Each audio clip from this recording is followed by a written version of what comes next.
panel for a show that 2 years ago we thought might not be here.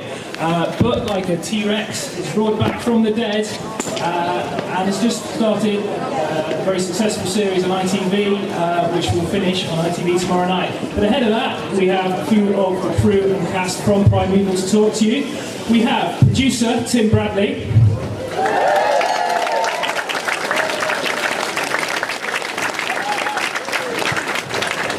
Jonathan Byrne, who plays the morally flexible Ethan.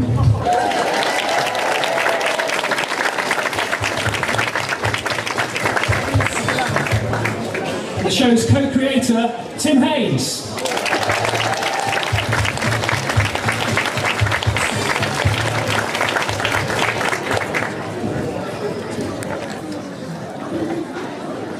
Hi everyone, thanks very much for coming. Now, as I said, a couple of years ago, we thought that Primeval had gone, but then it came back. I mean, did you ever think that that was it, or did you always think, you know, we are going to get it back? Well, I think fundamentally, when we first heard that ITV Trump, we knew that there would be start culling dramas, but because we were doing well, we didn't expect it to happen to us, so it was a bit of a shock. But very popular abroad. The Primeval is one of these UK shows that's understood across the world, very popular in South Korea, for instance. And so we just went for that, asked them whether they'd pay a little bit more, restructured over here, and gave it back to ITV at such a bargain bottom price, they couldn't resist it. So obviously you'd already started planning the series for, before you sort of found out you weren't getting another series. How similar would that Series 4 have been to the Series 4 that you've made? Well, one of the things that happened when we got sort of cancelled in the June of 2009, one of the concerns was to discuss the sort of places you shoot, and one of the things that Primeval was very clear on is the choice of its location. And one of the concerns I had, because we filmed the majority within the radius of sort of Chobham down in Surrey, was that we were pretty much running out. There were no forts or castles or rivers or cliff edges or anywhere like that. And so we were starting to have to go further afield, which was pretty costly for us and also somewhat unwieldy. And one of the raison d'etre of the series is trying to be fairly innovative. So if we want to do one in a shopping centre, it's already been done. If you want to do something that takes place in a location from Series 2, we try to avoid it. So we've done a lot of the mainstream locations that people really enjoyed, and we were restricted by being a landlocked county. So when the Republic of Ireland came up and the idea of being based in Dublin, it required us to go and quickly assert whether we could find some very different and challenging locations, and we have found them, as if you've been seeing the show so far as demonstrated. So that was one of the delicious changes, really, that we could do to actually expand the show and make it look as exciting as possible. So, Jonathan, you've come in new this series. Were you familiar with the show beforehand?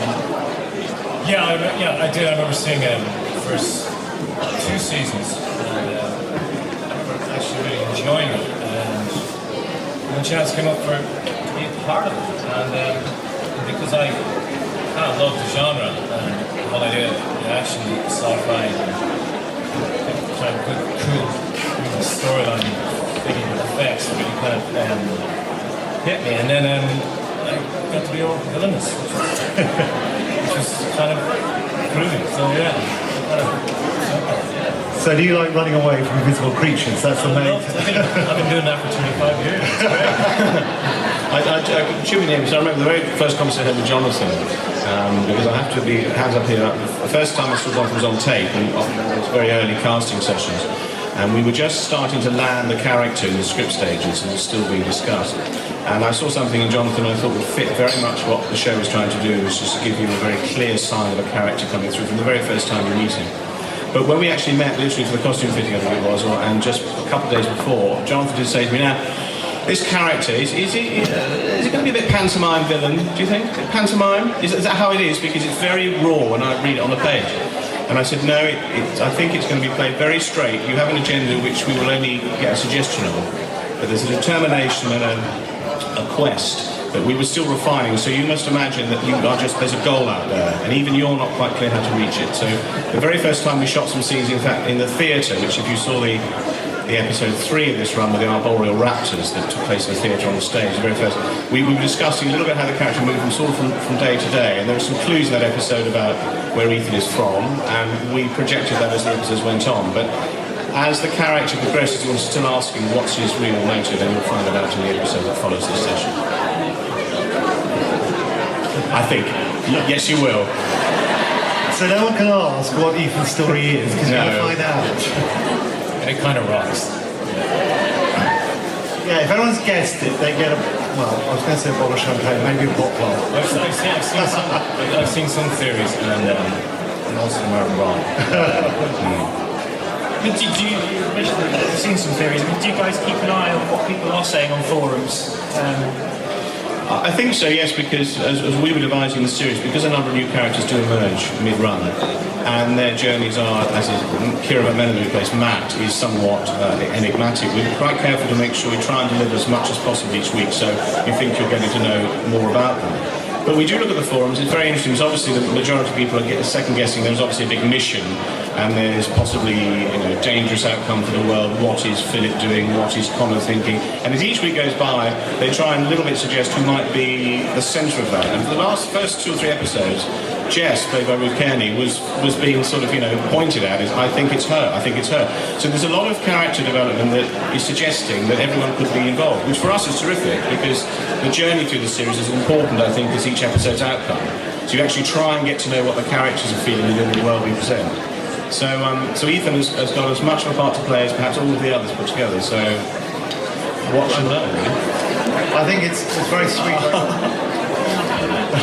Is that your inspiration for our own future Predator? So? Future Predator, no, he was in no way similar to I thought not.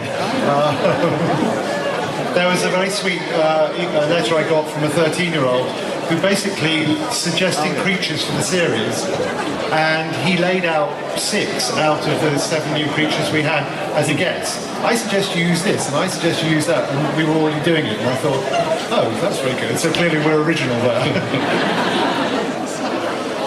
This year you've had quite a few new additions to the cast as well as Jonathan. In fact, you've got probably more new cast than you have old cast. Was that a hard thing to do? I mean, was that quite a daunting thing, or did it just tell you, oh, we've got a really good format here, that it's kind of big enough to sort of sustain new characters? Well, I think actually all the old characters are going to be there. It's just, with one exception, it's just that the story demanded that we had moved somewhere else, and everything had changed because the end of the last series was such a disaster for the art. So I think you have Esther, you have Baker and everyone, but then you've got these new people for the new setup. So it's sort of evolutionary, really. I think so. I mean, one of the practical things that happens is that the series gets commissioned on a year-by-year basis, and when we were effectively cancelled, which we were, all of the options for the artists lapsed, and the promise of hopefully another series disappeared. So when we came to renegotiate with everybody, it was a clean piece of paper. Are the stories we're discussing with you going to excite you and encourage you to play the part again? And in 1 or 2 cases, like Jason Fleming was already committed to a feature, so when we needed to go into pre-production to start shooting, you have to really be very careful so you can start to write the best scripts with the cast who are going to come back. So it's not through the will of anything, but as every series moves to an end, often things do come out that change the perception of what the future of the next series will be. So they haven't all been purposeful changes, but some have also happened for many good reasons, as we've been able to introduce some very fresh, exciting people this season. So that's a great credit, I think, for this run. Jonathan, how did you find coming into a show that was already established? Because obviously some of the guys have known each other for ages. Yeah, I mean, you come in and there's already been like relationships built between us and all that. But as Tim said, there's new characters in, like Kira Van Menen, thinking, well, I only knew that. It was a large crew that was familiar, so that was coming into something new. Excuse me, that made that feel of new kid in school kind of thing. But others were experiencing the same. So the sense of community, it was kind of pretty cool. It was nice. It was a nice vibe. It was a lovely set, and it was just welcome with open arms. Well, I was quite nervous, but it was a nice feeling. It was good going to work with them. This year, it seems that the anomalies are sort of coming more to the forefront, sort of really getting into why they are there. I mean, was that a conscious decision that you had to sort of tell the people who've been with the show for 3 years already what's happening? Yes, for any long-running show, there are questions set up, and you slowly have to answer them. I mean, only I think Lost succeeded in not answering any questions for absolutely ages. So we're gradually ticking things off. To start off with, they were just struggling with coping with the anomalies, but at some point, in order to be intelligent leads, they have to start answering questions about them. And I think that this series felt right to come to some conclusions, and that's what it does over the 13. Very much with the anomalies being natural phenomena, but one of the perils associated with that. So, yes, the anomalies are more of a character in this series, but in the end they are just what they are. And they can never take over stories because it's the actors and the creatures. Now, obviously, Tim, you've got a scientific background yourself. I mean, do you keep an eye on the science in the show? Of course, it's all 100%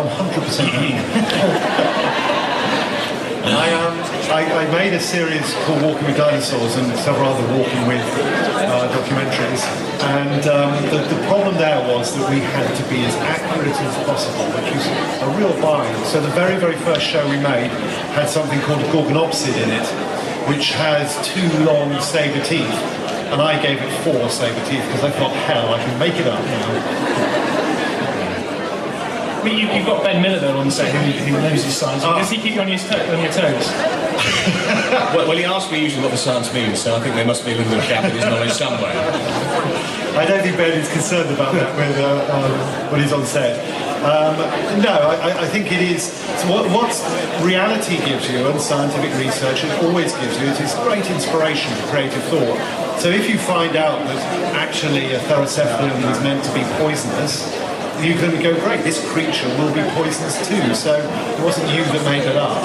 And I think being rooted like that, it's very interesting talking to animators, for instance, because when animators sit down and try and do one of our creatures, if it actually existed, and if the biomechanics of that creature are actually there in the fossil record, the animators find it quite easy to move around.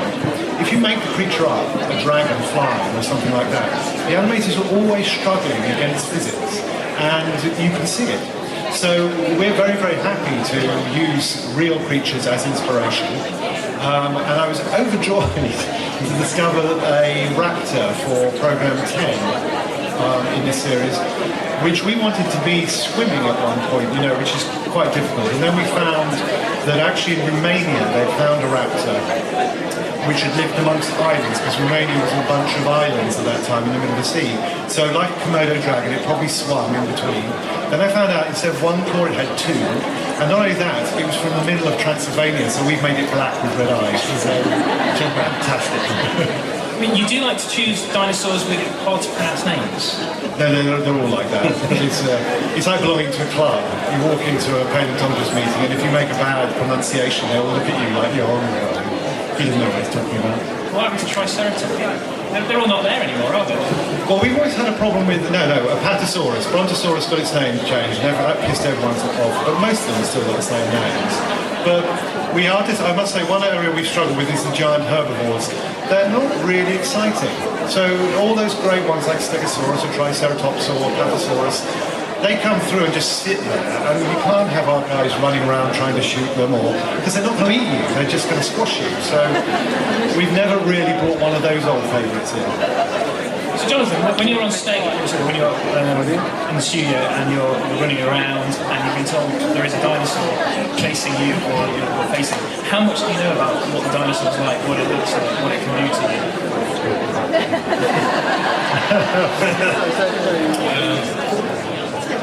Relying on imagination, relying on making it up, and relying on, when I was 10 years old and wishing to be a Jedi Knight, and just relying on all these things to make it honest, to make it authentic, and to make it truthful, and it can come quite easy, and it becomes a lot of fun.